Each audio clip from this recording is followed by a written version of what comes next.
Hello అండి, welcome to my channel. ఇది వచ్చేసి దివాళీ రోజు బొమ్మల కొలువు అయితే పెట్టుకుంటారు కదండి. సో బొమ్మల కొలువులో భాగంగా ముందుగా లక్ష్మీ అమ్మవారిని విగ్రహం అయితే పెట్టేశారు. లక్ష్మీ అమ్మవారి విగ్రహం పక్కనే సరస్వతీదేవి, లక్ష్మీ అమ్మవారి ముందుగా పసుపుతో గౌరమ్మని చేసి అయితే ఉంచారండి.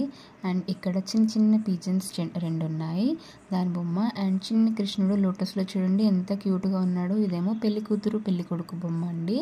చిన్న కృష్ణుడు ఫ్లూట్ వాయిస్తూ అండ్ 2 కౌస్ అయితే ఉన్నాయి చూడండి, అసలు ఎంత క్యూట్గా ఉన్నాయో బొమ్మలన్నీ.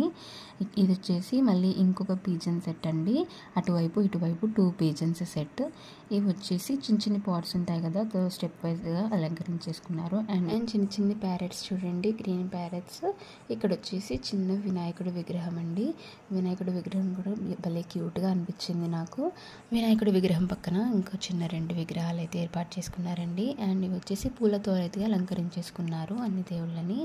అండ్ మళ్ళీ ఇటువైపు 2 ప్యారెట్స్ బొమ్మ అండ్ పాట్స్ స్టాక్ అయితే చేసేసుకున్నారు. ఇక్కడ విగ్రహాలని పూలు అండ్ మరమరాలతో అయితే డెకోర్ అయితే చేసుకుంటారండి. ఫ్రూట్స్ కూడా పెట్టున్నారు చూడండి, ఎంత క్యూట్గా లైట్స్ తో వెలిగిపోతుందో బొమ్మల కొలువు. నాకైతే చాలా బాగా అనిపించింది. ఈ బొమ్మల కొలువు అండ్ బొమ్మలు నాకైతే చాలా క్యూట్గా అనిపించాయి. మీకు కూడా క్యూట్గా అనిపిస్తే కమెంట్ చేసి చెప్పండి. Thank you for watching.